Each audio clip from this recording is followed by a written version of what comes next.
He was Trump's Secretary of Defense during 18 months of heightened political tensions in the United States. He was fired by tweet just days after Trump lost the 2020 election. On today's program, Mark Esper joins me to discuss his new book, A Sacred Oath, Memoirs of a Secretary of Defense During Extraordinary Times.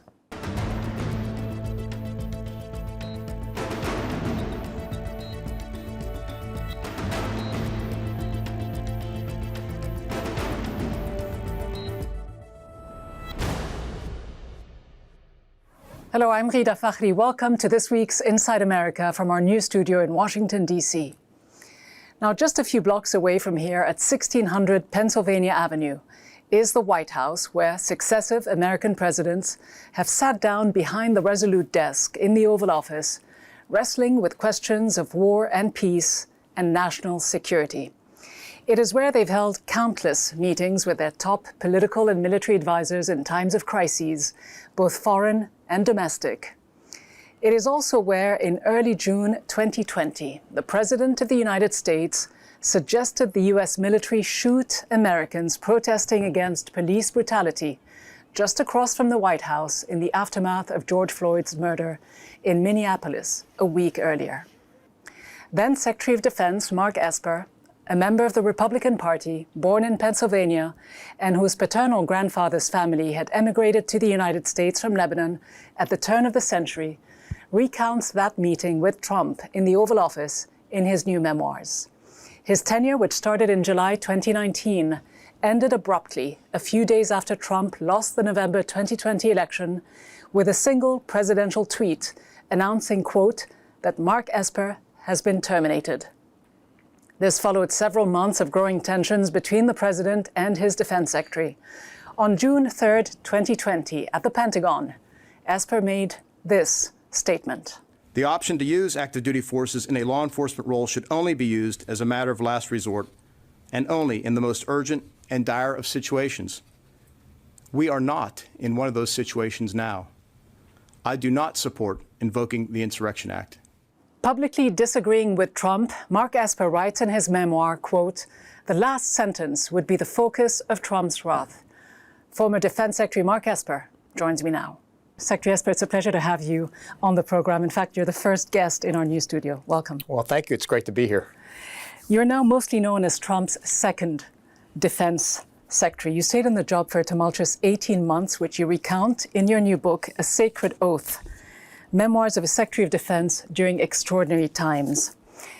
Were those truly extraordinary times, or were you simply serving under an out-of-the-ordinary head of state, under an unconventional, some might even say an iconoclast President Donald Trump?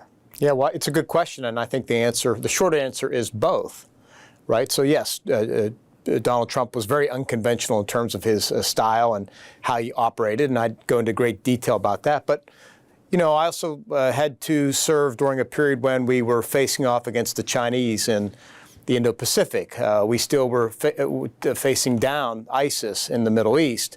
We were dealing with a once-in-a-century pandemic. We had to deal with protests in the streets of America that we hadn't seen in generations. So the list goes on.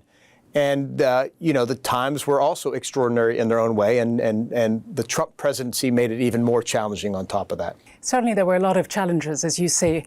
And just looking at your own background, you served in the Defense Department first as Secretary of the Army, before moving on to become Secretary of Defense. You are a civilian, but also very much a military man. Right. You graduated from the prestigious West Point Academy. In fact, you served in active duty combat during the Gulf War with the 101st and then the 82nd Airborne Divisions. I suppose being appointed Secretary of Defense is a great honor for anyone. But did you have serious misgivings, knowing what you did about Donald Trump? I think misgivings is the wrong word. I certainly had concerns about his style, but I felt pretty confident that I knew what I needed to do as Secretary of Defense. I mean, you recounted that I was Secretary of the Army before that. I actually served 5 times in the Pentagon, so I knew the Pentagon really well. I knew the military really well. I knew D.C., whether it's Congress and the executive branch, really well. My thinking was, you know, if anybody can handle it, I can handle it. and I can do what I thought was best for DOD. But more importantly, you know, I took an oath of office to the Constitution. And whenever you have a chance to serve your country, which is how I approached it, I thought it's too great a privilege to turn down. So at the end of the day, it's that what drew me to the job, and certainly was why I decided to accept the position. But all this seemed to have changed quite dramatically on June 3rd, 2020, which was the day when you called for a press briefing at the Pentagon, during which you opposed publicly invoking the Insurrection Act of 1807, the deployment of active duty troops in American cities as the president had wanted. You crossed swords with Donald Trump. You rebuffed him publicly. You said this, and you write this in your memoirs. At times like this, I asked myself why I didn't resign. This was the existential question of the Trump administration. Why did good people stay, even after the president suggested or pressed us to do things that were reckless or foolish or just plain wrong? I stayed because I thought it was the right thing to do. But wouldn't your resignation at the time have sent a more powerful message, not just to the president, but to the vice president, to the entire Republican leadership, to the country?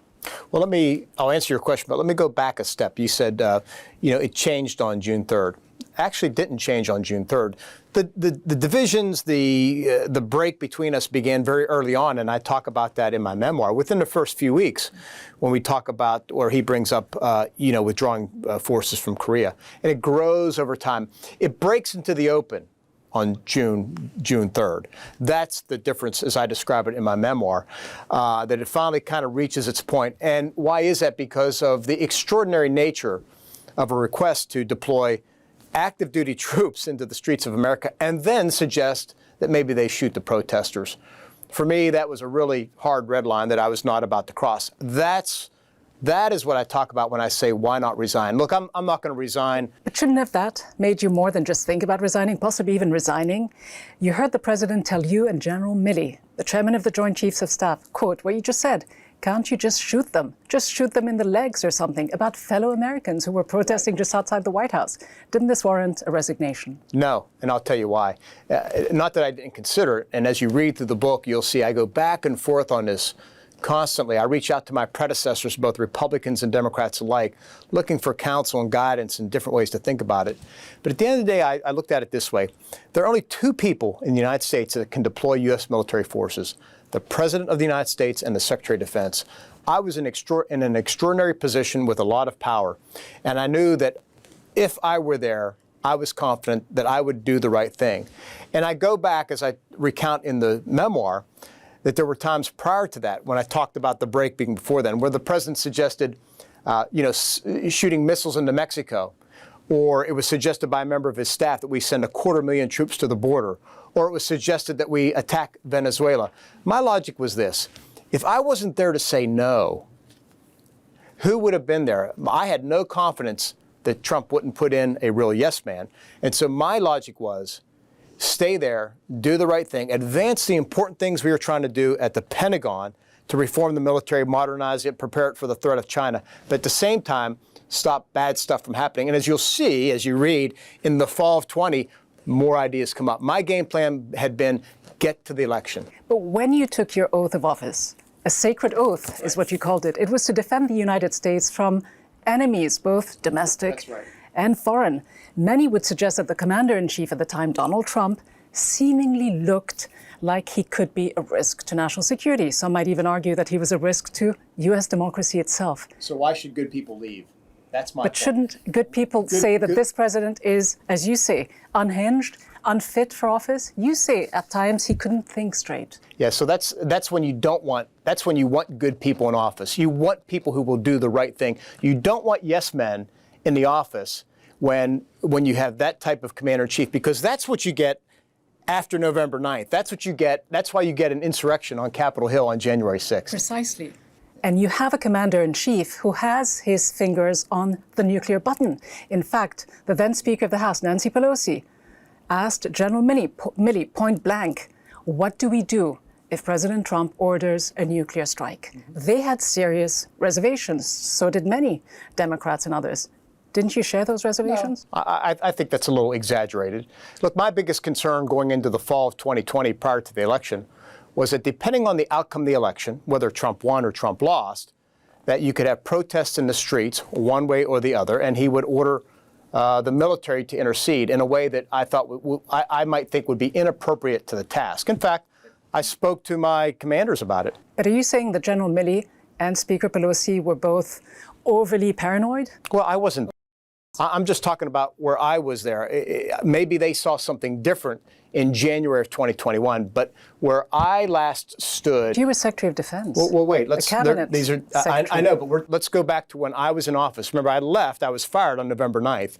Up to that point in time, the notion that Donald Trump would somehow launch nuclear missiles it seems exaggerated to me. I don't know what his state of mind was in January of 2020. Maybe it was different. I wasn't there. In the book, you recall a conversation with General Milley when you're both walking along the reflecting pool towards the Lincoln Memorial. This was after June 1st, after President Trump allegedly said in his office to you and General Milley, why don't you just shoot them, about protesters. You wrote, quote, "We know the game has changed. The country also seemed to be losing its footing, and I was very concerned about the president and where he was headed. Trump seemed unable to think straight or calmly. He was willing to send active duty forces to put down protesters. Worse yet, he suggested we shoot them." Yet, you say in the book that nothing warranted invoking the 25th Amendment, which is the constitutional removal from office of a president by his cabinet. You were a member of the cabinet. Do you still hold that view today, particularly after the failed insurrection of January 6th, 2021? Well, I can't answer because I wasn't there on the ground on January 6, 2021. But at that point in time, in June of 2020, and I talked about this, I didn't see the need. I didn't see that the 25th Amendment. I mean, it's a high threshold to implement the 25th Amendment. So does that mean that you believed throughout your tenure that he was fit for office? I think his unfitness for office really became apparent to me at the election and after the election, when he refused to accept the results of the election, where he continued to talk about the steal, the theft of the election, and then, of course, when he inspired, called to D.C. People on January 6th. To me, that was really where I saw it as being unfit for office, because he was challenging the fundamental tenets of our democracy, which is a free and fair election and the peaceful transfer of power.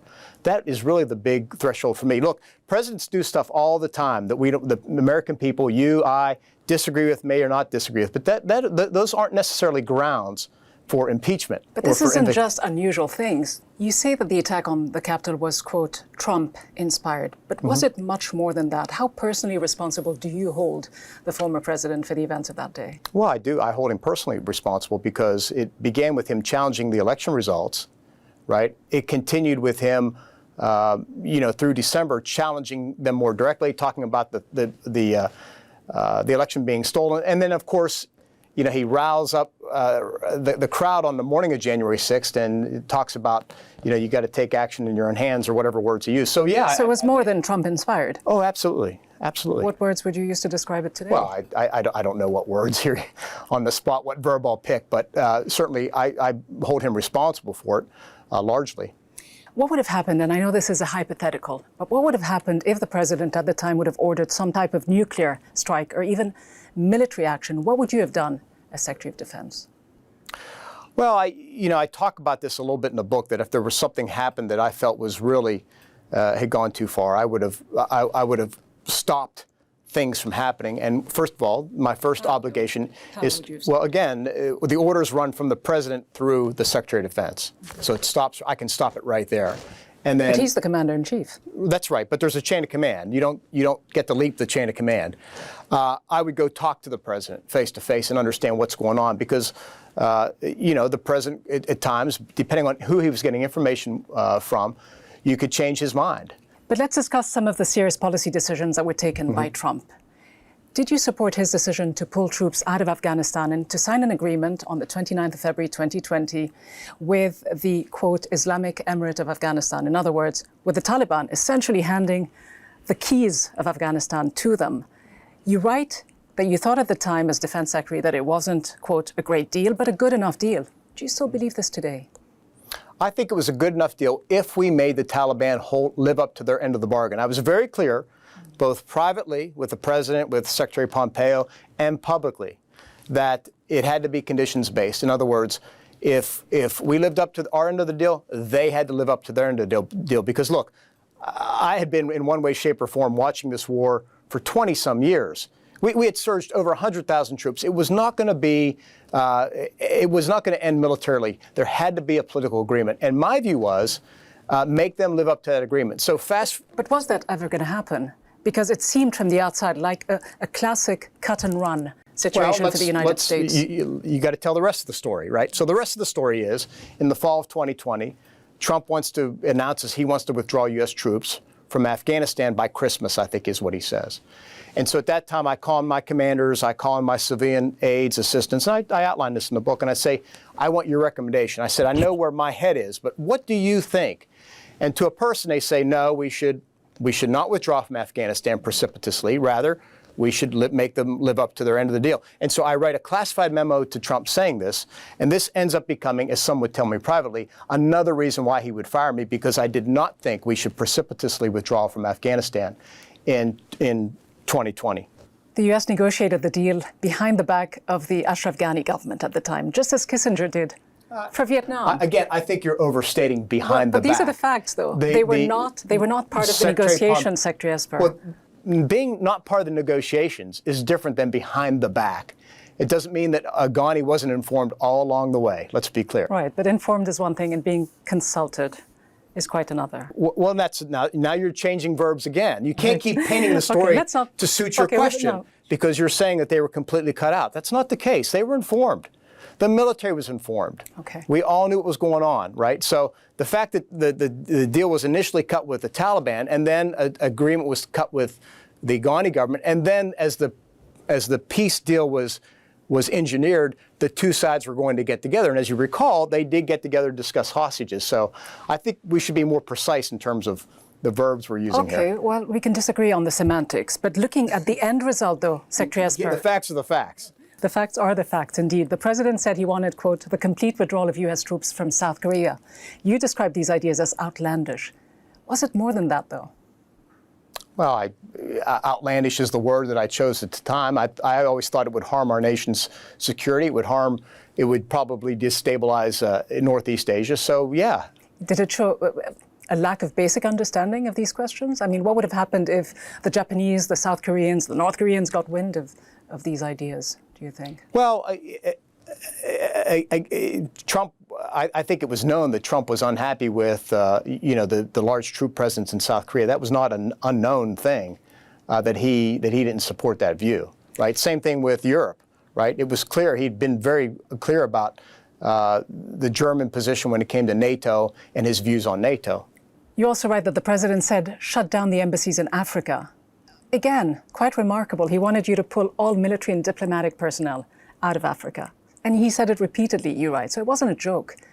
So I ask you again, did you feel, at least personally, that this president, this commander-in-chief, was really not fit for office? Look, I also believe that we should reduce our force presence in Africa. And I still think we should reduce our force presence in Africa. I think the notion of closing down all of our embassies is absurd, right? And that's something, as I write in the book, that I conveyed to Mike Pompeo, that, hey, you need to go talk to him because he keeps saying he wants to close down embassies. Let me ask you about something that you also recount in the book, the assassination of Qassem Soleimani, the then commander of the Quds Force of the Islamic Revolutionary Guard, who was traveling along with others and had just arrived in the middle of the night in Baghdad.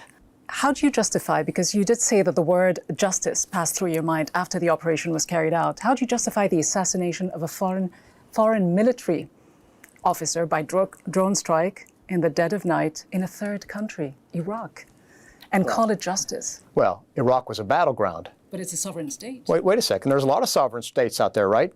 We employ military force in sovereign states all around the world. We certainly employed it in Iraq. We employed it weeks before, or maybe it was days before, when Quds forces, I believe, as I recall, killed an American and injured Americans. So, look. But it's a slippery slope. Well, look, I mean, imagine if other countries had done this to U.S. officials. Iraq was a battleground, right? We know that because of what they were doing, what Shia-inspired groups were doing in Iraq. Soleimani was a military leader of a country hostile. He was responsible for the deaths of hundreds of Americans, and he was on the ground to plan and orchestrate attacks against Americans and American sites, right? And so, as far as I'm concerned, He was a player on the battlefield, and that's the risks of the profession. A player on the battlefield. He represented a part of the army of a sovereign state, Iran. But let's maybe agree that it sets a dangerous precedent, that what's good for the goose is also good for the gander. Any country could take that approach as well, and it is a very slippery slope, not to mention the retaliation that you could engender. Nancy Pelosi, the then Speaker of the House, Secretary Esper. No, wait, we had a duty. If you know somebody is planning attacks to kill Americans, I'm sorry, but I have a duty to protect the American people and to protect American property. If I know somebody is planning attacks, then it's my obligation to address that. And the president, I think, made a bold decision to go after Qassem Soleimani, and the military obeyed his orders and followed it through. Let me just quote something that you yourself mention in the book on page 161. You say that the then Speaker of the House, Nancy Pelosi, viewed the strike on Soleimani as, quote, illegal and dangerous. She was spot on, wasn't she? So legality aside, this was a military action against a senior commander of a country Keep reading. the U.S. was not at war with. Keep reading. You don't get to do selective reading. If you keep reading, I describe how when we finally go up and I understand she gets briefed on the intelligence we had, exclusive intelligence only available to her to few others, that the claims went away from the Hill about the nature and the immediacy of the attacks being planned. I want to turn very briefly to Europe and NATO. Yeah, because I know we've gone on. How do you view the possible enlargement of NATO? Is it in the United States' best interest to expand NATO? Therefore, Absolutely. to possibly come to the rescue of more countries than before under Article 5? Well, look, Article 5 is very specific in terms of what it means for the collective defense of allies. I think the addition of Sweden and Finland to the alliance would really grow it both in terms of capability, in terms of territorial coverage, in terms of political unity. But how do you bring an end to this war? Because the U.S. now is moving closer to the idea of sending... we should concede. No, I'm not. I'm not suggesting anything like this, but I'm saying where does it end and how does it end? The United States, I understand now, is inching closer to sending Abrams tanks to Ukraine. And Western nations are pouring more and more military aid. Where's the solution to this conflict? Here's where it ends. Western nations should provide Ukraine all the arms and ammunition and assistance it needs to push the Russian invaders back out of their country and to restore their own sovereignty. And that's where it ends. But could this conflict risk putting the United States and Russia in closer direct confrontation? Sure, maybe, but that's the world we live in. What's the choice? Is to surrender to the Russians? Because is that a risk worth taking, two nuclear powers? Well, yes, it is, because we're defending freedom. I mean, what are we going to, again, consign 40,000 Ukrainians to live in a Russian state where their sovereignty is taken away, where they're slaughtered and raped and everything else? No, I'm sorry, that's not what we stand for. At least it's not what I stand for or what I believe in. Is there, in your view, enough wisdom left on all sides? Do you believe that Presidents Biden and Putin should sit together face to face? Well, look, this is a contest between Russia and Ukraine. I think Putin should sit with Zelensky. But I think President Zelensky has already made clear his terms, and that is you need to leave our country. But many suggest it's also a proxy war between Russia and the United States. Well, look, this is, if it's a proxy war, it's a proxy war between democracy and autocracy. That's certainly what it is. And it is the United States and Russia that pull the levers. We lead the free world, and so I think that's our responsibility. Finally, Secretary Esper, the next U.S. presidential election is 650 days away. A lot can happen, of course, between now and then. But how concerned are you about the next election, about the state of American democracy? I think the American democracy has proven more robust and resilient than what we may have thought a year or two ago. I mean, we saw the midterm elections where a lot of folks who bought into Trump's rhetoric about stolen elections and whatnot didn't win their Senate races or their House races. So I think the American electorate has proven to be more astute than we gave them credit for. And I think our institutions have held up fairly well. DOD has held up well. And look, these are periods we go through, and I'm hopeful for the future. I think we need a new generation of leaders from both sides of the aisle, and I'm hopeful that's what we'll see. You've talked about the Republican Party needing to win elections. Mm-hmm. You're a lifelong Republican. You say there's a new generation of Republicans out there. You need someone, you say, who can win the presidential elections and unite the country. But we know that the two likely contenders in the Republican Party are going to be Donald Trump in the next election and the governor of Florida, DeSantis, who many people say is a Trump-light candidate. Does the party need an alternative? Well, I don't see Donald Trump as a likely contender. Your words, not mine. And I think there are big differences between Trump and DeSantis. And I think there's a whole other field of Republican candidates that will emerge. And I've said all along, as I look at candidates, I'm going to look, do they have show distance from Trump? Do they believe in core conservative principles? Will they advance traditional Republican policies like lower taxes, a strong military, so forth and so on? Can they unify the party and the people? And can they win the election? There are a number of things that I'm looking at as I look at candidates, and we won't know who they are until this race gets underway. Typically, when politicians write a book, a memoir like this, it's to support their own political ambitions. What are yours? You're still young. What are your plans? Do you have plans to run for the top job? No, I have no plans right now to run for the top job. If you want to nominate me, maybe I'll consider it. Secretary Esper, thank you so much for being with me. Thank you. Really enjoyed our candid discussion. Okay.